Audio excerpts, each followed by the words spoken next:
My sister held my insulin over the sink and said, "If I can't have diabetes, then neither can you." When I begged her to stop, she laughed and said, "You're sweating already." "What's that? 400? How long till your organs shut down?" I didn't say a word. That was 9 days ago. This morning, she was crying in court while they read the charges out loud. But let me back up. You need to understand how we got here. Autumn was 5 years older than me and treated my type 1 diabetes like a personal insult to her very existence. While other big sisters might steal clothes or boyfriends, Autumn specialized in medical sabotage. She'd hide my glucose meter right before dinner, swipe my apple juice boxes that were meant for dangerous lows, and tell our parents I was milking my condition for attention. When I was 10, she threw away my entire insulin supply before our family vacation to Yellowstone. I ended up in the ICU in Billings, Montana, while she told everyone at Roosevelt Middle School that I was faking symptoms for special treatment. Mom and Dad just kept saying I needed to be patient with her, that she was jealous of all the medical attention I received. They had no clue how dangerous her jealousy would become. The breaking point came when Autumn turned 18. She announced at dinner one Tuesday night that she'd been feeling dizzy and shaky between meals. Real casual, like she was mentioning the weather. Then she pulled out one of my glucose meters, my actual meter, and scrolled through the reading history. "Some of these wonky blood sugars might actually be mine," she said, showing Mom the screen. "I borrowed it a few times when I wasn't feeling right." Mom immediately scheduled her an appointment with Dr. Martinez, my endocrinologist. Within hours, Autumn was texting her friends about probably getting diagnosed with diabetes.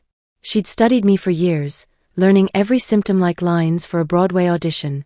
The blood work came back perfect, of course. But Autumn insisted they'd missed her reactive hypoglycemia. Within a week, she was demanding the same meal schedule I followed, timing her fake episodes to match my real insulin doses. She'd collapse dramatically in Target, shake uncontrollably in Starbucks, demand orange juice while panicked customers called 911. Autumn had perfected my suffering. The specific way my hands trembled during lows, the confusion that clouded my thoughts, even how my speech slurred when my glucose crashed too fast. She'd stage severe episodes during my birthday parties, convulsing on the living room floor until someone fed her cake. Every time paramedics arrived, her blood sugar tested normal. "Their equipment must be broken," she'd insist. Our parents spent thousands on specialists who found nothing wrong. Autumn joined diabetes support groups in Phoenix, spreading dangerous misinformation to actual diabetics. Then she decided the reason for her mysterious symptoms was proximity exposure to my insulin. She demanded separate refrigerators. She'd wake Mom and Dad at 3 a.m. claiming dangerous lows, forcing them to prepare elaborate snacks while I handled my real overnight blood sugar crises alone. Because unlike Autumn, I wasn't an infant who needed Mommy to fix everything. The performance was flawless. Until Thanksgiving changed everything. Thanksgiving Day started like every other holiday in our house, with Autumn's theatrical medical emergency taking center stage. She'd been feeling off all morning, dramatically checking her stolen glucose meter and sighing about concerning numbers that somehow never showed up when paramedics tested her. We were gathered around the dining table at our house in Scottsdale, Mom, Dad, me, Autumn, and our visiting relatives from Denver, Uncle Pete, Aunt Carol, and my cousin Jake. The turkey was perfect, the stuffing was Mom's famous recipe, and Autumn was building up to her grand finale. "I think I'm crashing," she announced midway through dinner, her voice taking on that breathy quality she'd perfected. Her hand went to her forehead in a gesture I knew by heart, the same one I made during real emergencies. She pushed back from the table, swaying slightly. "Everything's getting fuzzy." Mom immediately jumped up, reaching for the orange juice. Dad started clearing space, ready to help Autumn lie down. The same panic response they developed over years of her performances. But Jake, my 19-year-old cousin who'd been away at Colorado State, looked confused. "Weird," he said, spooning more cranberry sauce onto his plate. "I saw you demolish that huge bag of Halloween candy in your room like an hour ago. Snickers, Kit Kats, the works." The table went dead silent. Autumn's dramatic swaying stopped mid-motion. Her eyes, which had been doing that unfocused thing she'd practiced, suddenly sharpened with panic. That was from an earlier low," she stammered. "I was treating symptoms from this morning." Aunt Carol, who'd been a registered nurse at Denver General for 20 years, set down her fork. Her trained eyes took in Autumn's suddenly coherent demeanor, the way her confusion had evaporated the moment Jake spoke. "Let's check your blood sugar right now," Aunt Carol said, reaching for Autumn's glucose meter. "I already checked it. Now, Autumn." There was steel in my aunt's voice that brooked no argument. Autumn couldn't refuse without making things worse. She held out her finger, but I could see her hand shaking, and not from hypoglycemia. The meter beeped. 95. Perfectly normal. Autumn stared at the display, her performance cracking at the edges. "The meter must be." "Let's try mine," Aunt Carol said, pulling out her own testing supplies. As a diabetic herself, she always carried backup equipment. Another finger stick. Another beep. Uncle Pete leaned forward. "Check again in 10 minutes. If she really had that much candy, her blood sugar should be climbing." Those were the longest 10 minutes of Autumn's life. She sat frozen in her chair while conversation resumed around her, but everyone was watching. Waiting. The second test, 96. No diabetic's blood sugar stays that stable after eating pounds of candy. Aunt Carol's face went from suspicious to absolutely furious. "How long?" she asked quietly. "How long what?" Autumn's voice cracked. "How long have you been faking this?" The question hung in the air like smoke. Mom's face went white. Dad set down his beer with shaking hands. That night, after our relatives left, my parents searched Autumn's room. They found her diary tucked inside an old jewelry box, filled with months of planning. She documented everything, researching diabetes symptoms online, practicing different types of tremors in her mirror, timing her episodes for maximum impact. Finally got Mom to schedule the endo appointment. One entry read, "Cora gets all the attention, all the worry, all the special treatment. Time for me to be the sick one." Another entry, dated just 2 weeks earlier, "Need to be more dramatic. Cora's real episodes are scarier than mine. Study her more closely." The final entry, from 3 days before Thanksgiving, made my blood run cold. "If they figure out I'm faking, I'll just say Cora coached me. That she wanted someone to share the attention with. They'll believe anything I tell them about their precious sick daughter." Dad closed the diary, his hands trembling with rage. "Pack your bags," he told Autumn. "You have 30 days to find somewhere else to live." Autumn screamed that they were choosing their defective child over their healthy one. She threw herself on the floor, sobbing about years of neglect, about being invisible in her own family. For once, our parents didn't cave to her manipulation. But Autumn wasn't done. Not even close. The next morning, I woke to the familiar beeping of my insulin pump, but something was wrong. The display showed empty cartridge, which was impossible. I'd changed it right before bed, loaded it with a fresh vial of Humalog. I stumbled to my bedroom door, still groggy, and immediately knew something was catastrophically wrong. My backup insulin pens weren't in their usual spot in the mini fridge. The emergency glucagon kit I kept in my nightstand drawer, gone. Even the hidden supply I stashed in an old shoebox under my bed had vanished. Every drop of my life-saving medication had disappeared overnight. I found Autumn in the kitchen, still wearing her pajamas, standing at the sink. In her hands, she held my entire insulin supply, 6 vials of Humalog, for backup pens, everything. Her finger hovered over the garbage disposal switch like she was conducting an orchestra. "If I can't have diabetes," she said, her voice eerily calm, "then neither can you." Half my insulin was already gone, flushed down the drain in the few minutes before I'd woken up. Thousands of dollars of medication destroyed in seconds. The remaining vials caught the morning light streaming through our kitchen window, beautiful, precious, and completely at Autumn's mercy. I had maybe 6 hours before my blood sugar would climb into dangerous territory. It was the day after Thanksgiving. Every pharmacy in Scottsdale would be closed until Monday. The nearest emergency room was at Phoenix General, 40 minutes away in Friday traffic. Mom and Dad went Black Friday shopping at Scottsdale Fashion Square, Autumn continued conversationally. "They're not answering their phones. Probably in some store with terrible cell service, hunting for deals." Without insulin, I'd be in diabetic ketoacidosis within hours. My blood would turn acidic as my body started consuming itself for energy. My organs would begin shutting down one by one. "Here's what's going to happen, Cora," Autumn said, her grip tightening on the vials. You're going to tell Mom and Dad that you've been coaching me this whole time. That you taught me how to fake episodes because you wanted someone to share the attention with. You'll admit you helped me research symptoms, that you gave me your old glucose meters to practice with. She smiled, tilting the insulin toward the garbage disposal. Or I destroy the rest of this, and you get to experience what a real diabetic emergency feels like. My blood sugar was already climbing. I could feel the early symptoms starting, that telltale thirst creeping in, the slight nausea that would soon become violent vomiting. Without insulin, I could slip into a coma before our parents even made it home from their shopping trip. I'd die right here in our kitchen while Autumn watched. She saw me doing the math in my head, calculating how long I had left. Choose quickly, she said, moving one vial closer to the drain. Your blood sugar's already climbing. How high can it go before your organs start shutting down? I stared at those vials, clear plastic containers filled with the only thing standing between me and death. The garbage disposal hummed quietly beneath them, waiting to grind up my survival. My throat was getting dry already, that unmistakable sign that my glucose was climbing past 200. The sweetish taste was starting to coat my tongue. Autumn, please, I started. Wrong answer. She dropped one vial into the disposal and hit the switch. The grinding sound lasted maybe 3 seconds, but it echoed in my head like thunder. That's one down, leaving me with maybe 4 hours instead of 6. Want to try again? She asked, holding up another vial.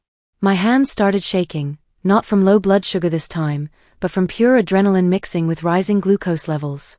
I backed away from Autumn slowly, my mind racing through impossible options. The landline was mounted on the kitchen wall, just 10 feet away. My cell phone sat charging upstairs in my bedroom. But even if I could reach either one, who would I call? Mom and Dad weren't answering their phones. Every pharmacy in the valley was closed. An ambulance would take 20 minutes minimum, and Autumn would destroy everything before they arrived. I can see you calculating, Autumn said, moving to block the kitchen doorway. There's no way out of this, Cora. Just tell them what I want you to say, and I'll give you back your insulin. Simple trade. My eyes drifted toward the kitchen window, small, but maybe I could squeeze through. Autumn must have caught my glance because she grabbed a chef's knife from the butcher block on the counter. Don't even think about it, she said. I'm not going to stab you or anything dramatic. But I will use this to puncture every single vial if you try to leave this room. The nausea was getting stronger now, that familiar churning in my stomach as my body switched from burning glucose to breaking down fat for energy. The process produced ketones, acids that would eventually poison my bloodstream. I could already taste the metallic flavor starting in my mouth. You know what the funny part is? Autumn continued, setting the knife within easy reach. I actually learned so much about diabetes from watching you all these years. I know exactly what's happening in your body right now. She was right, and we both knew it. My cells were starving because they couldn't access the glucose flooding my bloodstream without insulin. My liver was dumping even more sugar, trying to provide energy, but just making everything worse. Your blood sugar's probably approaching 300 by now, she observed clinically. The thirst is becoming unbearable, isn't it? But you can't move without risking the rest of your insulin. The room was starting to feel too warm. My skin was taking on that dry, flushed feeling that came with severe hyperglycemia. I gripped the counter edge, trying to stay steady. In about an hour, you'll start vomiting, Autumn continued conversationally. Then comes the confusion, the weakness. Your breathing will get rapid and shallow as your body tries to compensate for all that acid building up. The memory of my last DKA episode flashed through my mind, the one when Autumn had thrown away my insulin before our Yellowstone trip. I'd nearly died that time. Remember that trip to Montana? She asked, reading my thoughts. Mom and Dad rushed you to the hospital in Billings, held your hand, stayed by your bedside for 3 days. Where was I? Shipped off to stay with Aunt Carol like I was the problem. Her grip on the remaining vials tightened. This time, they'll have to choose. Their precious sick child, or their healthy daughter who just wanted to be seen. I pressed my palms against the granite countertop, trying to steady myself. The kitchen was starting to tilt slightly, that disorienting feeling that came with climbing blood sugar. What happens when I'm unconscious on this floor? I managed to ask. When they find me in a coma, you think they'll believe I coached you after you've literally murdered me? You're being dramatic. You won't die. Autumn's smile never wavered. You'll just get sick enough that when I find you and save you with this insulin, you'll be grateful enough to say whatever I want. She held up the remaining vials like trophies. I've thought this through, Cora. I'll be the hero who discovered her poor diabetic sister in crisis and saved the day.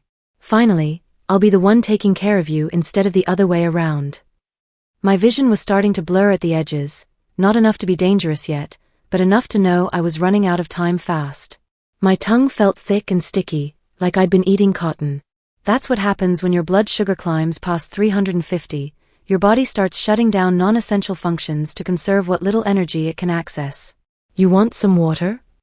Autumn asked mockingly. Your mouth must be so dry by now. That's what, 400?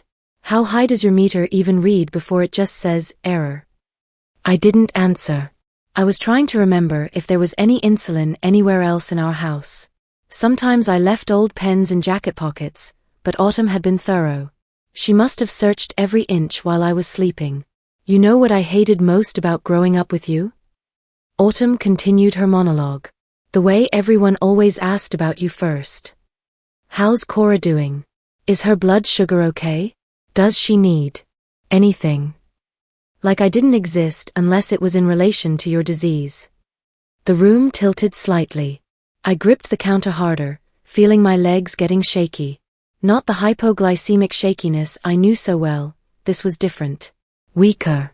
My muscles were already starting to break down as my body cannibalized itself for energy. And the special meals, she went on. The carb counting, the constant monitoring. Everything revolved around keeping you alive, while I just had to be grateful I was healthy.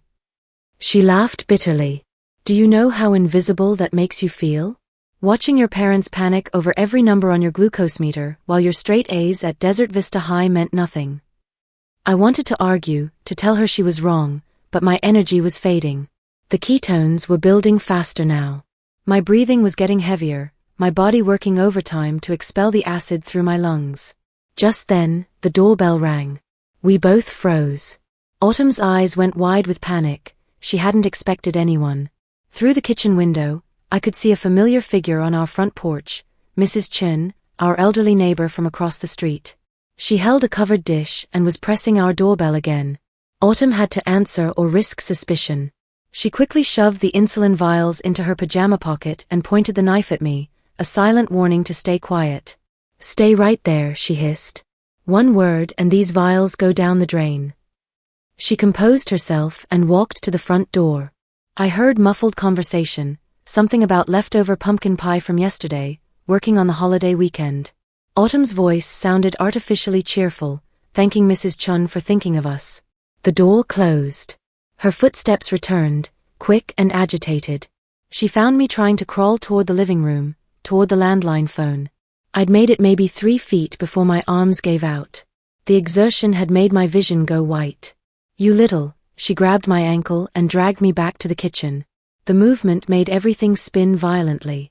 I dry heaved into the sink, my empty stomach producing only bile. My body had been running on empty since dinner last night. Anger replaced Autumn's earlier calm. The interruption had shown her how precarious her plan was. Anyone could show up. Our parents might come home early. Mrs. Chun might get suspicious. She pulled out all the remaining vials, lining them up on the counter like soldiers. This one's for ruining my 13th birthday party with your emergency room visit, she said, holding up the first vial. This one's for making our family vacation about your medical needs. This one's for every night Mom checked on you instead of me. The garbage disposal roared to life. She held the first vial over it. But I could barely focus anymore. The kitchen had taken on a dreamlike quality, everything soft around the edges. My blood sugar had to be approaching 500 by now. She dropped the vial. The grinding sound lasted forever and no time at all. More insulin gone, more of my survival destroyed. Then I heard it, a car door slamming in our driveway. Autumn heard it too. She rushed to the window, peering through the blinds. Mrs. Chen, she whispered. She's coming back. This time, Mrs. Chun wasn't carrying pie. She stood on our porch with her cell phone pressed to her ear, and I could see the concern etched on her weathered face through the kitchen window. She'd known me since I was 5 years old. She'd watched me grow up, seen me through countless diabetes emergencies, and she knew something was wrong. The doorbell rang, followed immediately by sharp knocking. "Cora, honey, I need to see you," Mrs. Chun called through the door. Her voice carried that no-nonsense tone she used when she meant business. Autumn looked between me and the door, panic flickering across her face. She couldn't ignore Mrs. Chun. Our neighbor was persistent and had spare keys to half the houses on our street for emergencies exactly like this. "I'm getting worried, dear. Your parents asked me to check on you girls before they left this morning." That was a lie, but a brilliant one. Mrs. Chun was giving Autumn an out while establishing a reason to be here. "We're fine, Mrs. Chun," Autumn called back, trying to sound normal. "Just sleeping in after yesterday. I'd like to see Cora, please. You know how I worry about her blood sugar." My heart hammered against my ribs. Mrs. Chun knew. Somehow, she'd figured out something was wrong. She's in the bathroom right now," Autumn stammered. "I'll wait." The silence stretched between us. I could see Autumn calculating, trying to figure out how to make Mrs. Chun leave without raising more suspicion. "Actually, she's not feeling well," Autumn called. "Something she ate yesterday, I think. All the more reason I should check on her." I brought my blood pressure cuff and thermometer. Mrs. Chun had been a school nurse at Camelback Elementary for 30 years before retiring. She knew medical emergencies, and she wasn't buying Autumn's excuses. The doorbell rang again, longer this time. "Autumn, dear, I can stand here all day. I promised your mother I'd look after you girls." That was when I made my move. Summoning what little strength I had left, I knocked my empty water glass off the counter. It shattered against the tile floor with a crash that echoed through our house. "What was that?" Mrs. Chen's voice sharpened immediately. "Cora just dropped something," Autumn said, but her voice was shaking now. "Open this door right now, or I'm calling 911. Mrs. Chun meant it. There was steel in her voice that would have made my parents jump to attention. Autumn grabbed the remaining insulin vials, her trump card. "Tell her you're fine," she hissed at me. "Tell her to leave, or these go down the drain and you die before help arrives." But I was beyond caring about threats now. My vision was tunneling, dark spots dancing at the edges. I was maybe minutes away from losing consciousness entirely. Mrs. Chen's voice came again, but this time she wasn't talking to us. She was on her phone. "Yes, this is Margaret Chen at 1247 Saguaro Street. I need police and paramedics immediately. Something's wrong with one of the girls next door." Autumn's face went white. Her perfect plan was crumbling. The sound of sirens began in the distance, faint but growing louder. Mrs. Chun must have used the magic words, "diabetic emergency," because they were coming fast. "You did this," Autumn snarled, raising the vials over the garbage disposal one final time. "If I'm going down, you're coming with me." But as she moved toward the switch, I smiled weakly. Because while she'd been distracted by Mrs. Chun, while she'd been panicking about police and paramedics, I'd managed to do something she hadn't noticed. The syringe she'd used earlier to draw up that tiny dose, it had rolled under the counter during our struggle. I'd grabbed it while she was at the front door. There were still 2 units of insulin left in it. Not much, but enough. While she'd been gloating, I'd injected those precious units into my thigh. It wouldn't save me, but it might keep me alive until help arrived. The sirens were getting louder now, and Autumn knew her time was up. The rest happened in a blur of red and blue lights, urgent voices, and the blessed relief of 4 insulin flowing into my veins. Paramedics burst through our front door. Mrs. Chun had used her spare key. They found me collapsed on the kitchen floor, conscious but barely coherent, surrounded by broken glass and the evidence of Autumn's destruction. My blood sugar read 487 on their portable meter. Critical, but not fatal. The 2 units I'd managed to inject had bought me just enough time. Autumn stood frozen by the back door, caught between running and facing the consequences. She still clutched 1 remaining vial of insulin, her final bargaining chip now worthless. "Drop it," Officer Rodriguez ordered, his hand on his weapon. "Now." The vial hit the tile floor but didn't break. A small miracle in a morning full of horror. As paramedics worked to stabilize me, I heard Autumn trying to spin her story to the police. "I'd destroyed my own insulin during a tantrum," she claimed. "I was manipulative, attention-seeking. I'd coached her to fake diabetes episodes because I wanted company in my misery. But the evidence told a different story. The knife she'd threatened me with still lay on the counter. The video she'd recorded on her phone, trying to capture my confession, showed my deteriorating condition and her demands. The destruction pattern in the kitchen, the insulin residue in the garbage disposal, the diary they'd found in her room the night before. It painted a clear picture of attempted murder. At Phoenix General Hospital, doctors worked to reverse the damage. I'd been hours away from diabetic coma, they said. Another hour without insulin and I might not have survived. Mom and Dad arrived as the ambulance was leaving, their Black Friday shopping bags scattered in our driveway as they processed what had happened. The guilt and horror on their faces was almost worse than my physical pain. They'd failed to protect me from my own sister. That was 9 days ago. This morning, I sat in a Maricopa County courtroom and watched Autumn try to maintain her innocence. Even as the charges were read aloud. Aggravated assault with a deadly weapon. Reckless endangerment. Destruction of property exceeding $10,000. Filing false police reports. The list went on and on. Autumn cried as each charge was announced, her theatrical skills on full display one final time. But Judge Martinez wasn't buying the performance. She'd seen the evidence, heard the testimony, watched the video Autumn had recorded of my near-death experience. The defendant showed a callous disregard for human life, Judge Martinez said as she denied bail. The victim's insulin wasn't just medicine, it was the difference between life and death. The defendant knew this and used it as a weapon. Autumn's lawyer argued for leniency, claiming sibling rivalry had gotten out of hand. But the prosecutor painted a clearer picture, years of escalating medical abuse culminating in attempted murder. The jury took less than 2 hours to reach their verdict. Guilty on all counts. As bailiffs led Autumn away in handcuffs, she looked back at me one final time. No more tears, no more performance. Just cold anger at being caught. You'll always be broken, she mouthed silently. You'll always need fixing. But she was wrong. I'd never been broken. I'd been surviving despite her attempts to destroy me. And now, finally, I was free to live without looking over my shoulder, without wondering when my own sister might try to kill me again.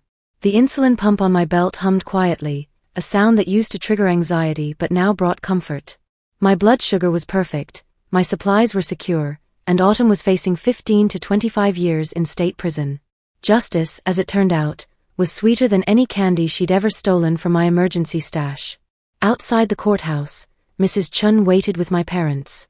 She hugged me tight, this woman who'd saved my life by paying attention when it mattered most. I knew something was wrong, she whispered. A mother always knows. She wasn't my mother, but she'd claimed me anyway. Protected me when my own family couldn't see the danger sleeping down the hall. That evening, we changed all the locks on our house. Installed a security system.